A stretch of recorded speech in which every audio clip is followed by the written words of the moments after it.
Um, so what would you how would you interpret this passage from Hegel from it's right before he moves on to reason, where he says that reason comes to know itself as all reality. This phrase, it basically is a direct quote from right at the end of, I guess it would be the self-consciousness section. And for for Hegel, I think it's a very ambiguous passage here, and there's two ways I think you could interpret it. There may be more, but two ways I see, and one is more Zizekian, and then one is less Zizekian and more of this common idea of what idealism is. So the first idea, when we say reason comes to know itself as all reality, we could understand this as the common sense understanding of reason is literally all reality. So it's almost like it's hard to see how that isn't solipsism, because all of reality that you can encounter is already your own reason. But I think we could also interpret it as Hegel saying that reason is all reality, in the sense that it is all true. It is all real, so that there is no and there's almost this overcoming of the doubt you may have in something like unhappy consciousness. So I'm not sure, I haven't really thought too much about this, like really made it systematic, but what do you think about Hegel's idealism, and how would you interpret that passage where Hegel says that reason comes to know itself as all reality? Well, the play on words here, or the ambiguity, I should say, I mean, we have to go back to the German text to see the word Mm, that Hegel used, because for us, reality is an artificial word taken from Latin.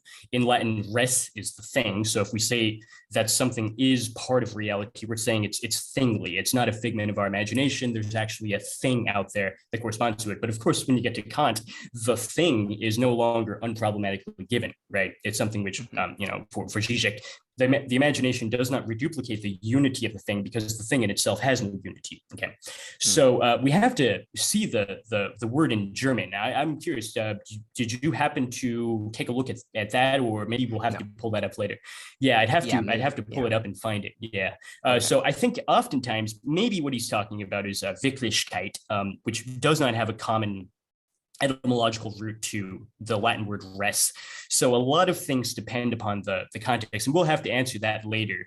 But one thing I can say is, at the specific phase of the phenomenology of spirit where that appears, once again, we have to interpret that in terms of the mythological archetype of Oedipus.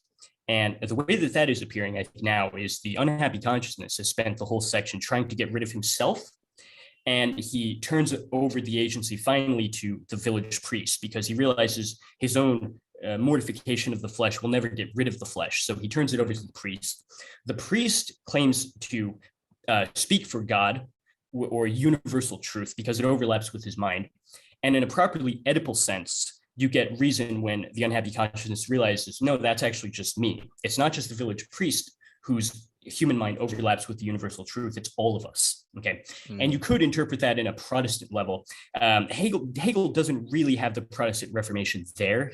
In my no. opinion, you get the Protestant Reformation more like with the dawn of Christianity, of religion itself, at the end of the Beautiful Soul in section Mhm. 35, which not coincidentally is basically about Martin Luther, although not so explicitly, because there you have the Christian who doesn't need to follow the law, or doesn't need to be coerced by the law to do good, because he wants to do good because he follows his conscience. So at any rate, Hegel's not really interpreting this in the religious sense. If this is where you transition from Catholicism to Protestantism, and then the most radical forms of Protestantism you get, where you, even the pastor, like my Baptist pastor in my village in America growing up, said, oh, I don't even claim to have authority over the flock. I'm just another man like all of you. We're only meeting to Mhm. study the Bible. There's no rituals here or anything like that. Yeah. So you could have that, but you don't in that particular phase. Instead, it's purely rational. The idea is that the individual mind, which has the universal truth in it, is my mind. Then we get the Cartesian revolution. But the conclusion that the universal truth means all of reality is contained in my idea, all of the world fits in my idea, that's Mhm. problematized immediately in the seventh section, because it's found that what Kant really means by the idea at that point, that can encompass the world is the category, but the category is not the world. The category is a priori. But wait a minute, the category is not really a priori, says Hegel, because the table of categories was deduced from the table of judgments, which was simply borrowed from the syllogistic logic of his day, which is not really a presuppositionless point.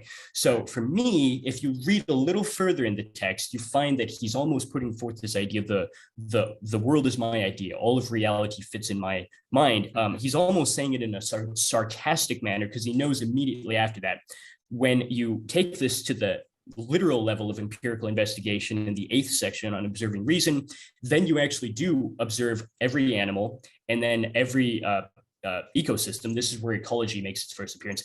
But that's not good enough. Then you have to study the world, or the earth, I should say, as the universal individual, the universal object. And even that fails. And then you turn back into your mind. So the full context, I think, is something which Hegel seems to be saying this, in my opinion, in a sarcastic manner. Right, right. No, that was an excellent connection you made to the Protestant Reformation, and it just occurred to me that connection you made, the movement from the world, you go all the way out to the world and then back to your mind. That fits perfectly with what Hegel says in the Philosophy of History about the Protestant Reformation and the Catholics. So for him, the Protestant Reformation, basically, as you said, it's not. It has to do with a sort of not a self-certainty, but the interiority of faith, where spirit comes to know itself more as spirit, and it's no longer depending on externalities like sacraments, like holy objects, like rituals, as the Catholics did. So for Hegel, the Reformation was this turn of spirit inwards into the spiritual reality of faith, and knowing God through faith, and not just dependency upon mere outward rituals. And the reason why I'm saying it connects so well is because he clearly he asked a question. It's clear that well, why did the Reformation only become popular in certain countries, specifically Germany? Why not in Spain?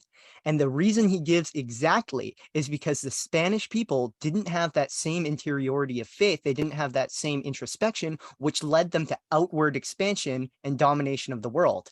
That's what led them to the Americas. So while the Spanish were moving out to, the Catholic Spaniards were moving out to conquer North America, the German reformers were